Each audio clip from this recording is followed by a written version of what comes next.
This is Black Market Leadership, the underground resource for disruptors and status quo breakers.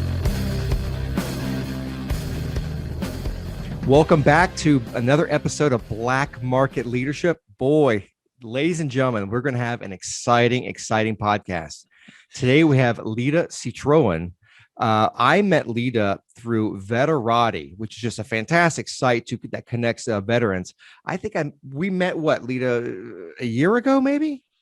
Probably right before the pandemic. Yeah, about a year ago. Yeah, and I remember I saw you on the Veterati site, and I was like, "Wow, look at your credentials, everything you've done with branding." I had questions of branding, and just talking to you within the hour, I felt like I had a 3-day seminar. It was so powerful. You're so good at this. Or do you mean I talked really fast?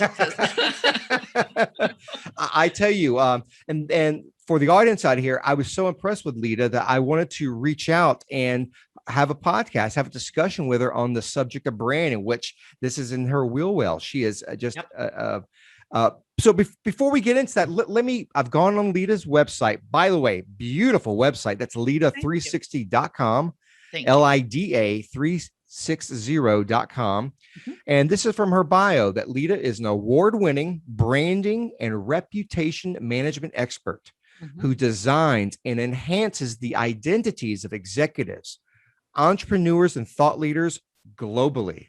Now, as the CEO and founder, she is sought after for her knowledge of personal brand development, reputation management, leadership communication, and online positioning. I would tell you that Lida has been featured in a lot of things.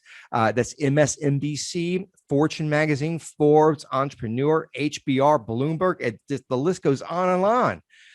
And what's near and dear to my heart is, Lida, you have is it your fourth book coming out soon? The fifth book comes out in May. The fourth book just launched in October. Oh my gosh. So I saw your first book was in 2011 or 2010, right? Yeah, that was my first book. Your first. And so you got your fourth book in October. Now you got your fifth one coming out. And the name, would you tell the audience, well, let me spoil it. Control the narrative. I love this. Right. Control the narrative, the executive's guide to building, pivoting, and repairing your reputation. Oh boy. Mm-hmm. Wow. What a cool title. What a really cool subject. So I just did a lot of jibber jabbing. Hey, welcome, Lida. Thank you, Kevin. Well, welcome. Thank you for having me. Welcome to having me, I guess. I love this. This is so exciting. So this topic, this whole podcast, it's going to be about branding, because I think branding is one of the most fascinating elements in business. And I think oftentimes is overlooked. That's just my opinion. But I want to open this discussion with this. Years ago, when I got out of the Army, Lida, I got out of the Army in 2005, and I started reading. I read a bunch of history books, military history. And I read this book called Conquering Gaul, or The Conquest of Gaul, written by Julius Caesar. The Caesar, okay? He wrote this. Right. And I was reading the preface by the editor, and the editor had made this point, and today it totally makes sense. He said the reason why Caesar, for the audience I hear, Caesar back in those days, back I think in 40 BC, went out and conquered basically modern day France. It's this large military campaign. And when he was done, he had a book written on it. He wrote the book. And as the editor said, why did he write this book, Lida? Did he want to be a book writer? No, he wanted to control the narrative. He'd be damned if anyone would write that history and talk about him in ways which he did not agree with. So he was about shaping that perception, shaping the influence of how he'll be perceived, because he knew what he was doing in his life. To me, this is down your lane. This is what branding is. That's just my example. But with that, what is branding, Lida? Please walk us through this. Well, that's a great setup, because as the title of my next book really speaks to, it is about taking control. It's knowing that everyone is going to have a brand. Everyone has a reputation. It's just whether you're designing it or you have one by default, right? And when we think about reputation, what we're really talking about is perception that other people have of you. We don't have to like it, but judgment and perception and beliefs and opinions, they're real. And if somebody's opinions and judgments and beliefs about you are different from what you want them to be, or maybe they're based on misinformation, that can limit the opportunities that you're afforded. So the idea behind controlling the narrative is that you're taking control over all of the aspects of your reputation and brand that you have the opportunity to do so. Now, there's certain things we can't control in other people. If you've ever been married, you know you're not supposed to control somebody, right? We try, but we're not supposed to. But there are so many ways that we can influence, and yeah, we can manipulate the way somebody sees us. What I love about branding is that it really is about those pieces of that reputation that have to be based on authenticity. So this is not about PR spin or positioning or just executive presence for the sake of looking good or writing, wonderful social media posts. What we look at today is the integration, the consistency of somebody's reputation in person, online, through narrative, through relationships. When all of that's integrated, then we as consumers or audience begin to trust that. And it sounds like a lot of work, and the unpacking of that is a lot of work. But honestly, once you've done that, it becomes so much easier to be you. So really, it baffles me that anybody wouldn't care about this, but that's my opinion. No, I totally agree. It's funny. There's that old saying, perception is reality. And I would tell you, in the years that I've done leadership coaching, if there's one thing that I think really hits people the hardest is when we've done 360s, people will get responses back about them. And they're like, what? That's not me. That's crazy. But you know what? That's the perception. It may not be you, but guess what? If that's what they're perceiving. So really, I guess, protecting, molding that your real, I guess, your brand, how you're perceived is incredibly important. There's an old saying by Benjamin Franklin that what fine china, if it's cracked, it's always there. Meaning if you're going to have a reputation, you got to make sure it's clean, that it's shiny, that it really projects what you want it, and that any kind of thing that can actually damage that reputation can stay there a long time. So you got to do your best to protect it, or really know what it is and protect it. Right. Well, yeah. I mean, we have identity protection. This is another form of that, right? It's identity direction is what I like to say. I should say TM. No, it's not TM. But the idea is that this is a valuable part of who you are. And you mentioned military. I do a lot of work with transitioning military folks coming out of the military into the private sector. Even my corporate clients, they might want to ascend in their career or change jobs and career paths. We always default to this thing called a resume, as if that's going to be our marketing material. But a resume looks backwards. And a brand looks forward, right? A resume says, this is what I did before for someone else. And in the military case, a completely different community and culture and job skill set. But even in the corporate sector, it looks backwards. And you're assuming somebody's going to be able to connect the dots to predict the future. But a brand is really about the future. It's saying this is an expectation of what you can experience. This is a belief you can have about what it's going to be like to work with me, invest in me, hire me, let me lead your team. And so a brand is all about forward, and resumes are always about backwards. And so I have a little bit of a personal bias against the resumes, but they're part of the process. And about, telling that story is all inclusive. How does your resume tell the story of what you can do in the future? So I think one question, one thing out for the audience, if the audience is considering this, do you just make a brand and just try to find some employer or some kind of opportunity, or do you shape your brand based on what you want in terms of employment, what you want to do? How flexible can a brand be? Well, there's a different way to answer that. It's not really yes and no. Brands start with you. So a brand should be authentic and internal, but it really starts with your values and your goals and your personal mission for the life and the career you want to have. Then we have to look at, what current brand is. What is your reputation today? You mentioned 360s. It's a tool sometimes used for this purpose, but I like to do more specific perception mapping. So that's really what I do with clients is less of a 360 type evaluation, because there's all sorts of challenges that brings. But perception mapping is really what is the perception and where are the opportunities and where are the landmines. But branding is all about goals, right? It's about future. So yes, having a sense of this is how I want to show up in the world, and this is how I want people to receive me and perceive me. And this is the experience I want them to believe I can bring. That's a huge part of building a brand. But to your other point, you have to know who you're talking to, right? And shocking as it is, not everybody gets me or finds me relevant and interesting and funny and compelling.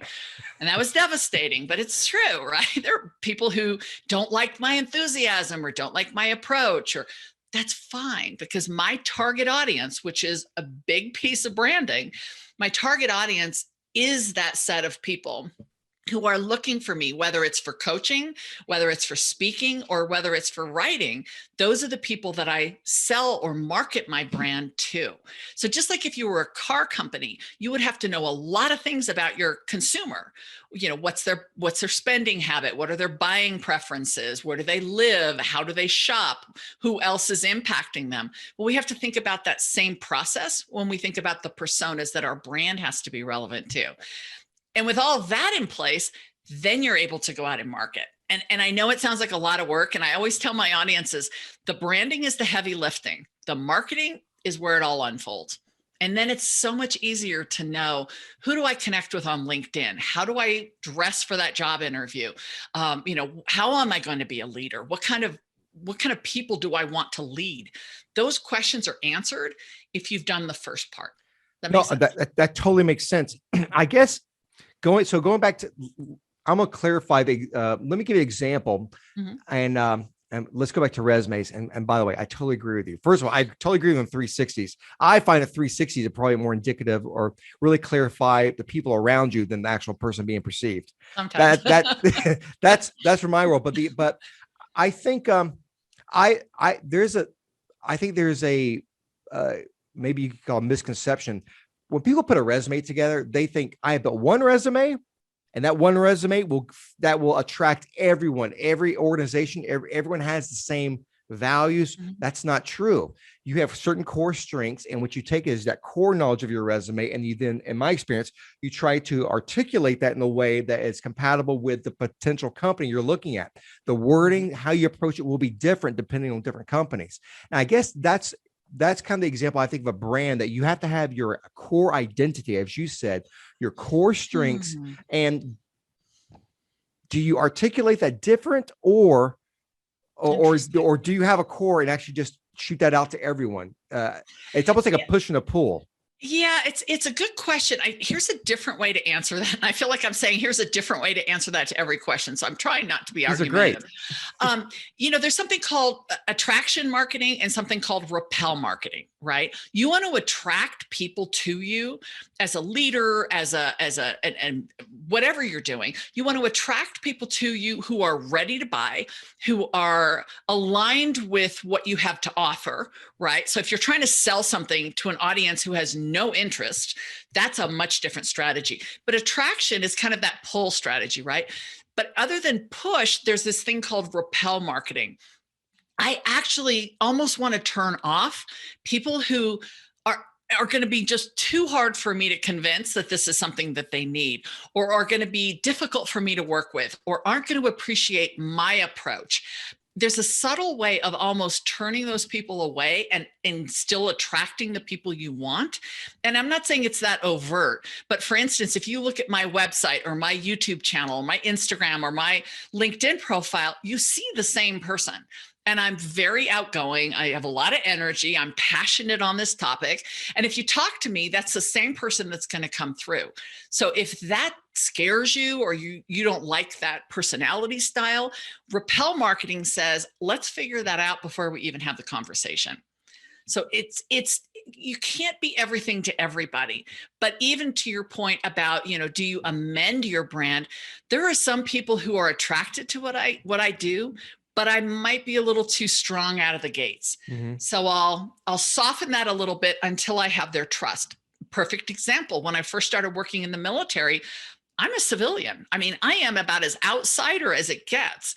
And I couldn't walk in there and just assume I had credibility and assume my audiences or my mentees would trust me. I had to establish rapport. And so I might have softened the message a little bit on the front end to make sure that I could establish that trust before I let my whole personality out. I love that. We call that, and with behaviors, I call it adaptability, being able to adjust. And it's kind of like the bull in the china shop. There's some people who they come in, they're a brand new manager, senior manager, or whatever. And they come in and they just want to take charge of first day. And I realize maybe tamp down your natural inclinations, adapt to the environment, then let your natural talents and strengths come out. So going to what you said, then a question comes to mind is the branding you're talking about. Are we talking about entrepreneurs? Are we talking people in corporate America? Does this formula work for both equally? Yes. Yeah. So how does this work? Anyone. I mean, honestly, I would say, unless you're in a line of work or have a profession or a company where you don't interact with people at all, or maybe let's say you're a hitman, right? You don't want people to know who you are. That's probably the one exception to somebody who needs to build a brand. I just agreed to give a keynote on branding at a university. I do a lot of colleges. I've done a couple high schools. That's a tough crowd. But for the most part, it's anybody in any walk of life. I've worked with medical professionals, athletes coming out of, professional sports, college coaches, across the board. Because if we're interacting with other people, we need to be mindful of how they're receiving us, because they could hold opportunities back if that perception is wrong from what we want. So really anybody. Yeah. Well, I was gonna say, technically serial killers have signatures. So I guess that's their brand, right?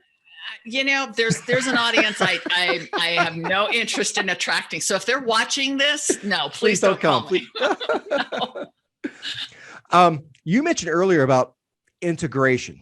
First of all, I love this because I love these concepts of identity. When I do strategy work, the first thing you do is corporate identity. Mm-hmm. Who are you? What are you good at? How do you go about it? And I can totally see that with individuals. Individuals have particular strengths. Teams have strengths. And again, what values, what mission are they following? You said integration earlier, though. So what is a brand? I mean, is the brand, for instance, I just watched The Queen's Gambit. Have you seen that on Netflix by chance? I have not. I cannot convince the rest of my household to watch that with me. Oh, I did a whole podcast. I loved it. So not spoiling anything, but the young lady who becomes a young woman in there, she's a star chess player. But when you watch in the 60s, she wears great clothing, but her hair, red. Short. It's symbolic of her. So when I think of brand, I usually think of brand as visual. Most people do. Yeah. So you mentioned integration. What are the things you have to integrate with a brand? I mean, you got your reputation. Is it visuals? Is it online presence? What is it? What are we looking at here? So typically what we use in personal branding, which is a little different than corporate branding. And I did 20 years of corporate branding. So you have different levers that you sometimes use in marketing. But in personal branding, there's really 5 that we look at. So the brand is what you do. The reputation is what you earn. So what you do when you're living this brand is you look first at narrative. My favorite word, which is the language that you use, right? How do you talk about yourself? How do other people talk about you? What are people saying when you're not in the room? What does your elevator pitch look like, right? Narrative and language is tremendous because the pass along value of narrative storytelling is so much more powerful than your hairstyle or, the people that it's what's being said. First is narrative. Second is relationships and networking. And I teach strategic networking. So not just everybody into the pool type networking, but really being strategic about the people that you know and how they serve you in building your brand and how you serve them. And making sure that those relationships are healthy and vibrant and sustainable for your career. So narrative, then networking, and then social networking. And I think 10 years ago when I was teaching this, we could say, if you didn't want to be online, it was kind of okay. But today it really isn't. And what we've seen in the last year since, we all got shut down and sent home is everybody's behind the computer. So how would somebody find you? What would they learn about you if you're not online? And there are folks that are still very nervous about being visible on social networking and social media, but the opportunity is unbelievable. Whether you produce content, whether it's just the kinds of things that you're commenting and sharing, or whether it's what platforms. There's so much behind the social networking piece of building a brand. Now, that being said, a lot of people think that's the easy route. So they neglect the relationships, they neglect the narrative, and all they do is create these amazing LinkedIn profiles. But then you meet them and there's something not true, right? It's like, okay, that profile picture was 30 years ago. You don't look like that anymore. You don't sound like that. So social networking has to work with your in-person relationships and has to work with your networking or your narrative. And then the last two kind of go together and they form that concept of executive presence, and it's image and body language. So if I was trying to build a reputation as somebody who was approachable and welcoming, but I sat like this as we were having this podcast, my body language sends a very different message, similar to my image, and I had choices because I knew we were doing this by video. Was I going to wear a suit? Was I going to wear a t-shirt with my favorite band on it? Or was I going to wear something less distracting so you focus more on my background? These are all choices. And when those 5 sort of spokes of the wheel pivot around a brand that's thoughtful, then everything feels consistent. And that's what I said earlier. If you check out my social media or you read something that I've written or the people that I know, all of these things are going to reinforce the same perception that I want you to have of me. So I have to be driving and controlling that as much as I can. And that's where a lot of the opportunity is lost by people who aren't paying attention. You said it at the title of your book, controlling the narrative. That narrative, it's a combination of different elements which create a story. Mm-hmm. And you're looking for that consistency. I love that. So one question I have for you is, in order to have a brand, a successful brand, do you have to know your value proposition? You have to know your values for sure. Okay.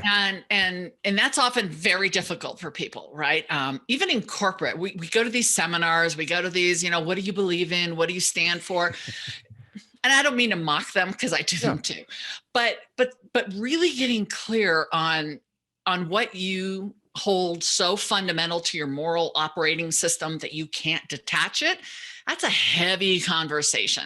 When I take military audiences through that conversation, and I ask about values, this won't surprise you, but most of the response I get is values of honor, integrity, courage, duty, service, which is great, which is fantastic. But as an individual, it's not them. What are your parents' values? What are your cultural values? What is your military values? And what is your value set, Kevin, as a human being, as a man, that you're going to live a moral life by? That's a pretty hard conversation. And it's the foundation of branding, because to build credibility for your brand, it starts with your values, but there has to be action. Absolutely. There has to be proof. One of the things that I do is I do behavioral profiling, and using a scientific tool. Once you identify someone's behaviors, there are things that are called motivators, and motivators are, in a sense, motivators are those deep values which inspire you to get up and get out of bed and go to work. Mm-hmm. But they usually change every decade. And one of the things that I work with people is after you do a profile, say, okay, let's talk about your motivators. And I usually have a list based on their behaviors. And I say, I want you to identify these 4. And I have a lot of people who mistake motivators for causes. Well, my value, I want to end world hunger. I'm like, well, that's great, but that's not you. What do you bring to the table to do that cause? What are the things that you're really good at? So I totally get it. And you're right. It is very hard. It's very hard to identify what you like. God, I've worked with teams. I think there's one team I worked with, Medtronic. 80% of a team, their number one motivator, their number one value was job security. Which, wow. Yeah. So, and they were, this one team was in turbulent times, needed change, needed people to speak up.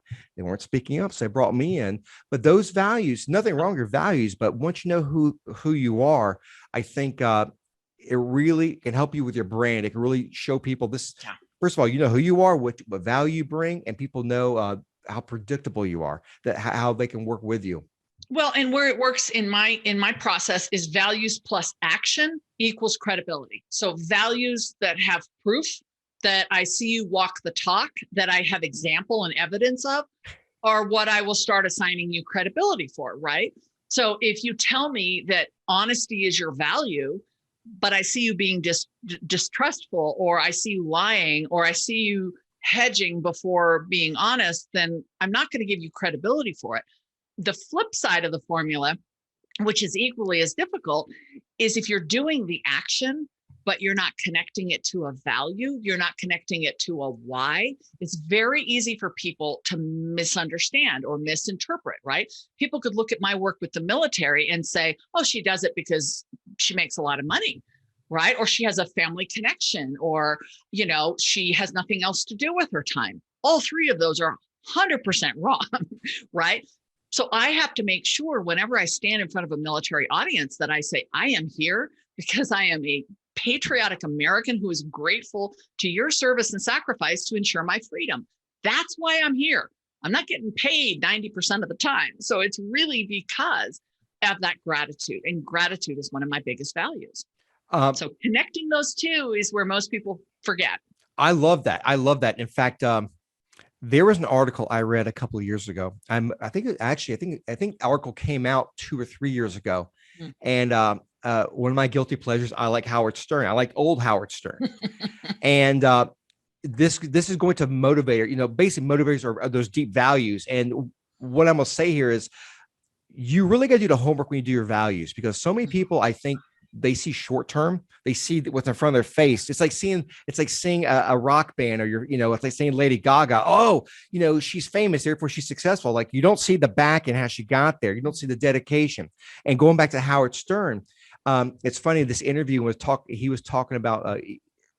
Some reporter asked him about his previous work, and he said, I hope my fans never go back on YouTube and watch my old stuff. Never.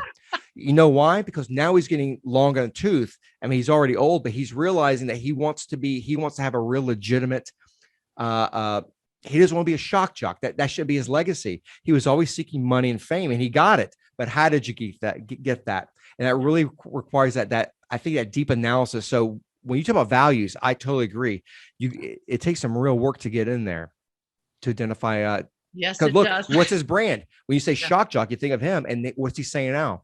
Don't associate with that. Well, look, man, you're 40 years a little too late for that. Well, and the other point to what you're saying is sometimes we misunderstand value or brand with job, right? My job is what I do. My value and my brand is who I am. And if you start separating that, then it gets even more complicated. I coach a lot of executives and entrepreneurs around the world, actually.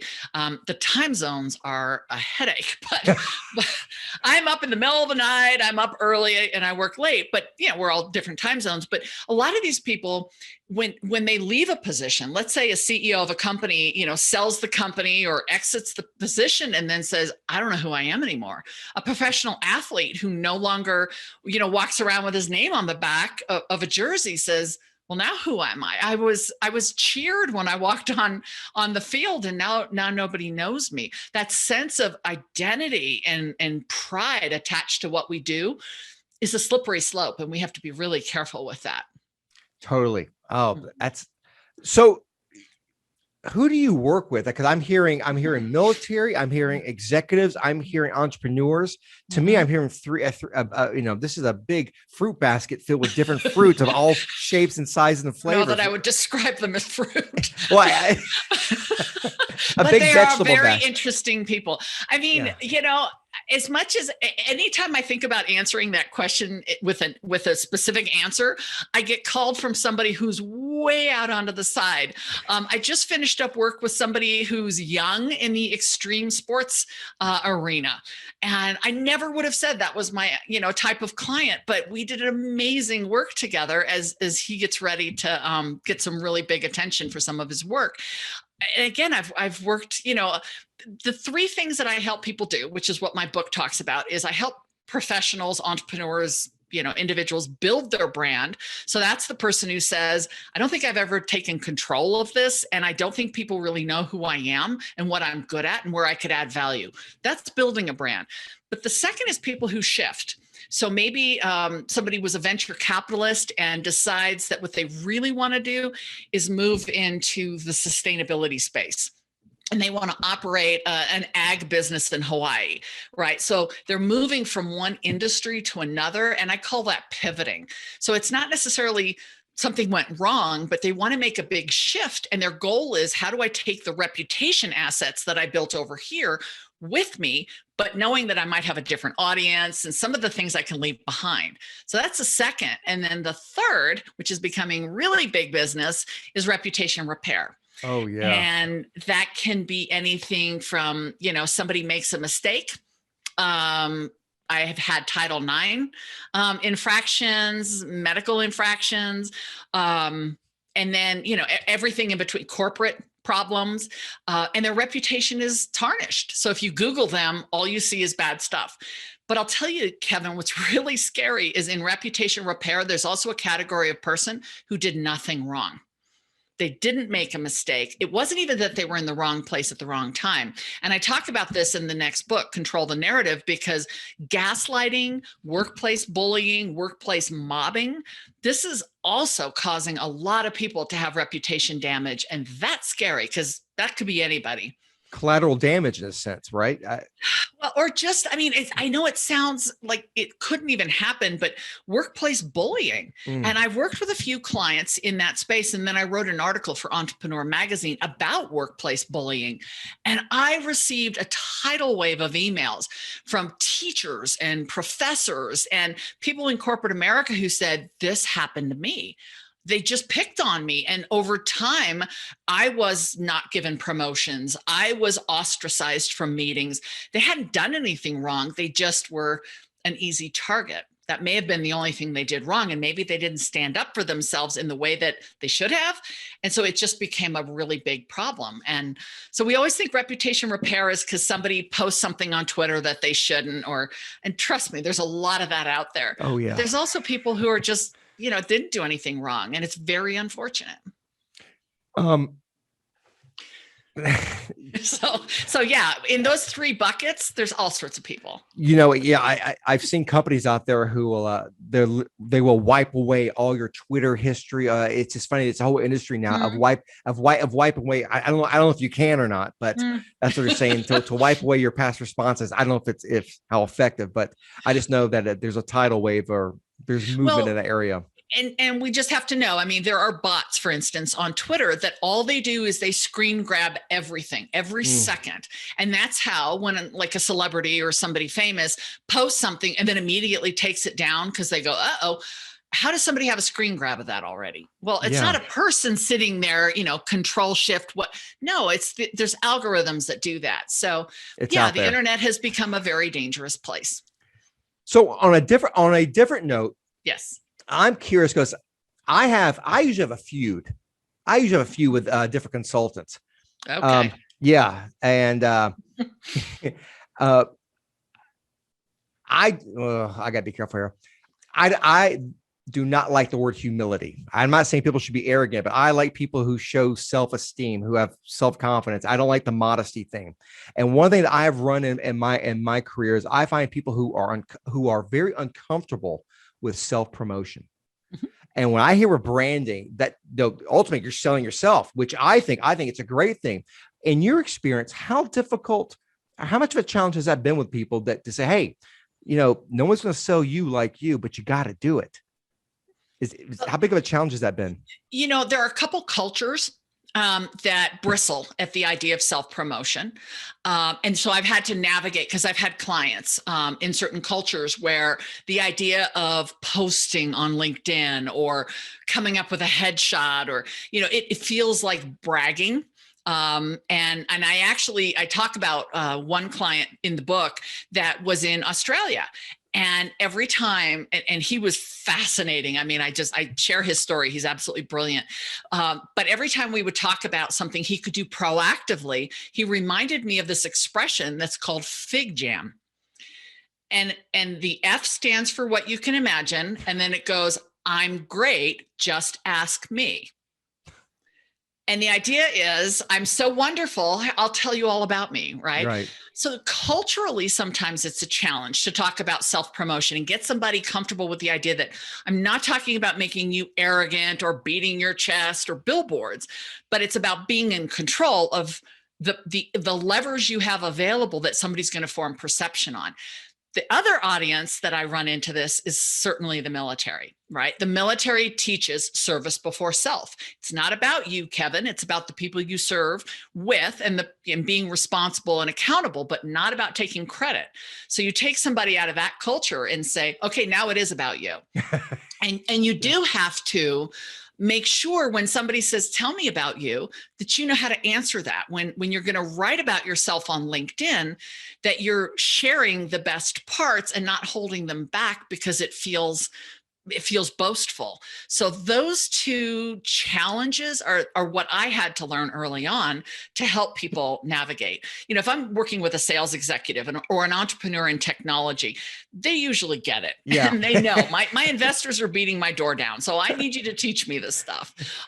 Women are learning this. And with International Women's Day coming up, I'm doing a lot of keynotes this month on the concept of women and branding. And actually, many of them are not in the US. So it is an international topic, that women and finding our voice and standing in our authenticity. I mean, I know they sound cliche as much as humility does, but it is about, you know, how do I let people know who I am? And I confidently know how to assert myself without being, you know, aggressive or arrogant or boastful. And for most people, it feels black and white, but it's so not black and white. I totally agree. So what brought you to this whole field? Because this conversation we're having, especially talking about ethics and humility and arrogance, all these things, these are not soft topics. What brought you, Lida, into this whole industry of branding? This is like, you know, this is friction center, a lot of chaos I can see in this. What attracted you? You know, I had always been in public relations and marketing, and I spent time in the entertainment industry in Southern California and consumer products. And then I got into legal marketing and accounting marketing. And I'd always been in charge of positioning an organization or products or a service. And when 2008 hit, being an executive in a large company, I was on the chopping block. And when I found myself dusting off my resume, it was actually a casual conversation where I was coaching a friend of mine who was going through a transition. And she said, you know what you're actually really good at is personal branding more so than business or company branding. And I didn't know what that meant because 2008, nobody was using the term personal branding. So I really started dialing into that and realized in those 20 years, I was always lining the executives up with the messaging and the positioning and working with our spokespeople to make sure that everything was on point and consistent.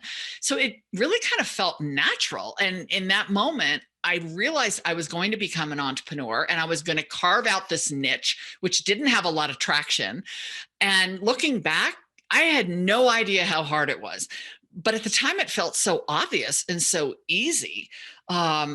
It also was timed really well because the market internationally, the economic, crisis was hitting, and everyone around me was trying to be relevant and compelling and find their voice. And so my value proposition with where the market was hit perfectly.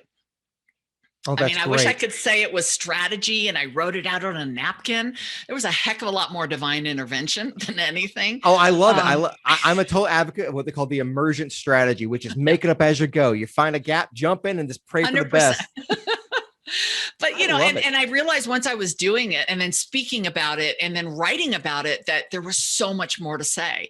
And to your earlier question, I mean, I was speaking for job seekers and, junior administrative assistants and college students and executives and financial professionals and everybody in between. And it was like everybody wanted to know more about this. So I wrote actually my first book because I literally couldn't be everywhere. And I was also getting more expensive to hire. So I felt like having a $19 book meant more people could learn how to do this. And then I started working with LinkedIn, and that really created an opportunity to create courses so people can go online. My course on LinkedIn, Creating Your Personal Brand, is one of their best courses. I was about to ask you, that's one of their top ones, Yes, isn't it? It is. My other courses are also doing really well because I have courses about, interviewing for a job inside your own company. It's called internal interviewing, and couple courses on the military conversation and reputation risk management and all of it. So yeah, that's a wonderful opportunity. Oh, I love it. I love it. This is great. Okay. So Yes. people out there, what are the 2 or 3 things, if someone's listening to this, someone's listening to Black Market Leadership, a very smart choice for podcast, I might say, if they're listening to this podcast, what should they, if they're thinking to themselves, what are the 2 or 3 things that, let's say they might need branding? What are the 2 or 3 benchmarks that are signs that they need to work with you? Work with me or work on their brand? Well, work with me is that first of all, they're motivated and they've had success. So one of the common denominators across my clients is they know what success is. It's hard for me to teach you what that's going to feel like, but once you've had it, it's kind of like when you hit that really good golf swing and then you go, okay, now I want to do that like 18 more times, right? People have had success and they know what that is. Maybe it's been in one area and they want to move it to something else. That's great, but they've got to be motivated. I don't reach out to people and say, you need to fix your brand, right? Yeah. But people who are motivated, who have understood some of the tools that we've talked about today and say, that's where I need help. That's the kind of person I would love to talk to. And somebody who, I think going back to the word you don't like, some element of not just even humility, but coachability. I have a set of tools that I know how to use. And if somebody isn't receptive to that or wants something different, that makes it really hard for me. So I've gotten really good at interviewing my clients because I want to make sure that we set each other up for success. And there have been times where my clients need something very different than what I can offer. And it's really good to find that at the beginning. But if somebody's motivated and coachable and excited about the process, I'll take it from there and we'll have a very, very interesting and strategic conversation.